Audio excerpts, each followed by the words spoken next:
Well, everybody out here call me LA. Okay, LA. Yeah. So how long have you been out here, LA? I've been out here about 3 months. About 3 months? Yeah. Okay, and so before, were you out here due to the pandemic? Yes. Okay. Yes, it affected me, it affected my household. I was a working man, and I lost my job because they said I couldn't work no more. Right. Because of coronavirus. So I basically got laid off my job, and I didn't have no money, and rent was due, and unfortunately I couldn't pay. So people got tired of me, so they, I basically and you tried to extend it as long as you could. Yeah, and I basically got kicked out. I didn't have no choice but to get a tent and survive and get another job. How do y'all set up out here? Like who decides where y'all set your tents up in? Because there's no policing out here, like as far as No, it's really called a hood thing. It's a hood community to where people. We work together basically out here, just like you would do in your house and work with different members. Like if you have somebody come live with you, right, you're gonna learn their ways and you're gonna learn how to do stuff around them. They're gonna learn how to do stuff around you. Right. It's basically the same thing out here. Yeah, basically like y'all. It's like we moved all into a house to where everybody said, "Hey, do this and do that and do this and do that." Or we're gonna go over here. We're gonna go over here, because everybody don't smoke dope out here. Yeah, that's what a lot of people assume. That's the first thing people everybody assume. don't do that. Right. And that's. I'm glad you said that. Yes, because I don't do dope myself, and all I do is go to work every day. How is it going to work from Tent City? Do y'all call it Tent City like we call it Tent City? How is it going to work from Tent City to your 9 to 5? Well, it's kind of crazy. It's kind of crazy at times because sometimes you don't get no good sleep. Yeah. How can you get a good sleep when you're in an environment that you don't know about your own safety? Because anything can happen at any given time out here. So you have to constantly worry about things like that, your safety. You have to constantly worry about your hygiene. Yeah. Make sure you keep your hygienes up, and then and maintaining the job. That's the hard part. Do you have family that you could go to like to shower and stuff like that? They'll let you. Oh yeah. I got some good support. Okay. But everybody out here don't. Yeah. A lot of folks don't. Just because I do. A lot of folks don't have that support, and I know them. Some of them are my friends. Yeah. You learn to actually become friends with people out here, and to love them. Just like you love anybody else. And it kind of hurts when you get to know their story. Yeah. It kind of hurts a little bit to put yourself like, wow, you be in thinking their shoes. Like, I'm sad about my situation, but but their situation is even worse. So it's really building you up at the same time, but at the same time, it hurts to know another human being is suffering just like you.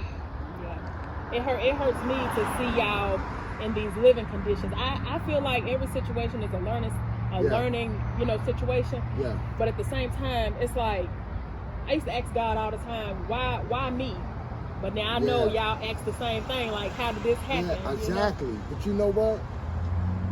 Just like the old saying, the strong survives. Y'all keep hearing it. And it comes with mentally more than physically. So if you have a mind frame to say, hey, even though this is just a trial and tribulation I'm going through. Yeah. I know it got to be something. If I work hard, it got to be something that's better. A greater measure that's waiting ahead. Yeah. But see, a lot of folks don't have that mentality out here, and that hurts me too, to where I'm trying to lead by example to say, hey, man, you can make a change, but we got to start thinking different in our mentality. Do you feel like your employers look at you, do they know your living situation? Yes, they do. Do you feel like they look at you a certain way? You know what? That's a good question. I feel like people look at black people a certain way. So I also feel like too, if you're less fortunate than someone else. I feel like when you go to certain jobs or you have certain jobs, like let's say you work at a bank and they say, and you say, well, you know, I'm homeless, I'm kind of in a bad situation. They're going to look for you to steal because they, in their mind, they say, well, you're in a bad situation. Why wouldn't you steal? Yeah. You see what I'm saying? Exactly. So do you find like those type of ordeals happening, or you feel like your employer looks at you as a upstanding? I believe they look at me more as like in amazement, to where they don't understand fully how a person can actually be going through the stuff that they're going through in their personal life and don't have no signs of it at work. Yeah. He comes to work and he does his job to the fullest. You know, that's why I'm getting raised pretty soon. Thank you, Lord. That's so I'm a dollar raise. That's good. That's better than a lot of people get. Yeah. So I mean, that's a part of hard work. Yeah. So when you have favor at your job, they're looking at you now like, wow, he's not even in a house like we are. Yeah, but he don't even have a car like we do, but he still come every day at the right time. And then he do everything in the store. Because I work for McDonald's. You don't have to. McDonald's. Oh, okay. It's okay. It's okay. I'm not ashamed of my job. At McDonald's. But see, I'm a maintenance guy, so I have a big responsibility to where. Yeah, you do. You're like one of the major parts of the running business. Yes, and you know, and I'm serious about my job. I don't care where it's at. You don't have. Oh, you do.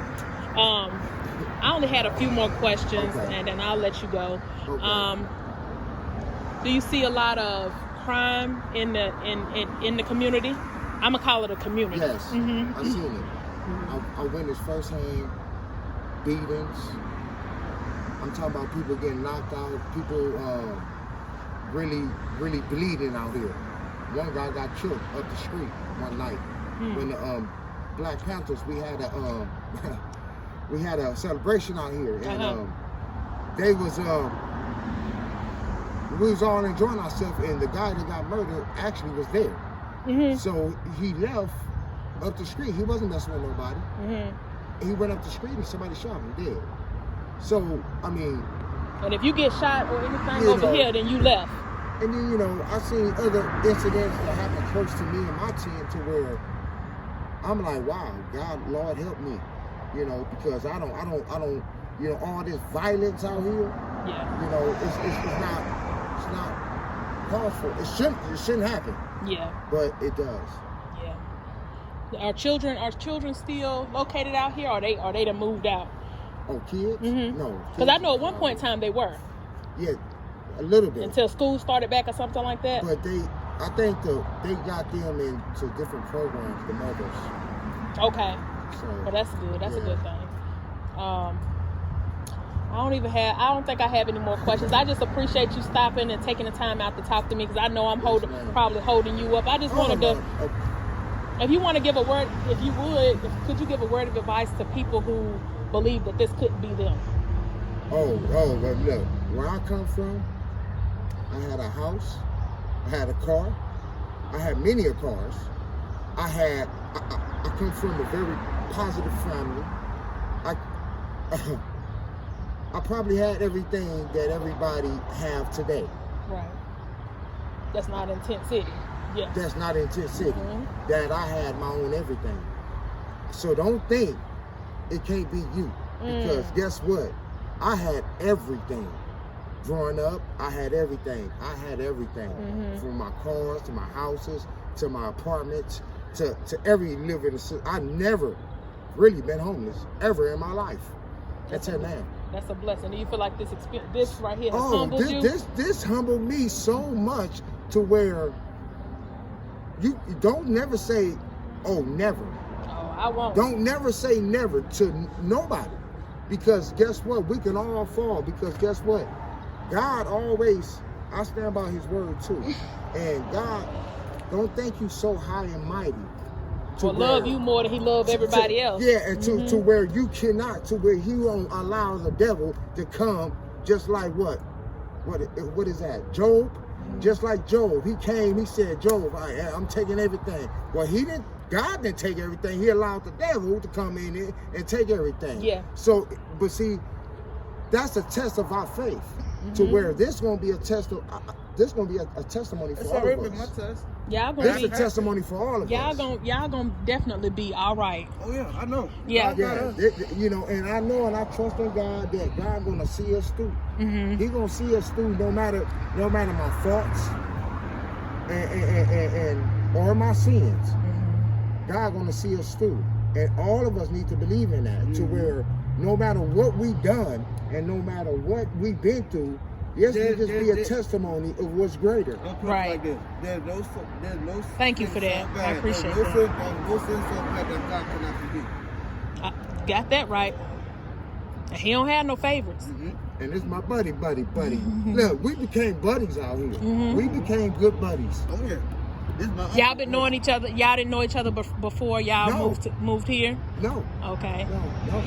Okay. This And is what's your name? family now. What is it? Capone. Mr. Capone. Okay, it's nice to meet you. I was just getting like I said, a quick interview. I know I didn't take up y'all time, but a lot of people, as I was telling your partner here, a lot of people, they keep talking about Tent City, and then you see people that come out here and you see people that feed, and they do it for the look of it.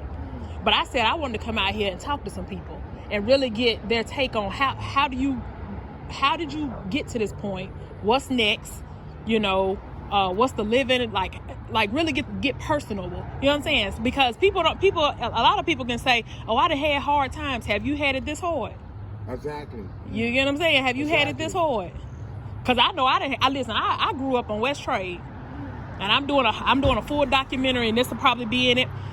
I'm doing a full documentary. Listen, I was in the shelter when I was a little girl. My mama was on drugs and everything, and when I tell you, I thought I had seen it all until I seen this. Like, I thought I was a humble person, and I used to walk these streets, but this has humbled me in a whole different way. You understand what I'm saying? And my kids in the car, and I told them, I said, I know that y'all supposed to be pulling them up soon, right? Your tents. But I said, well, they're gonna do it. Oh, the city gonna do it? Yeah. Oh, okay. They just told us, you know. Oh, I thought everybody was taking their stuff and going somewhere.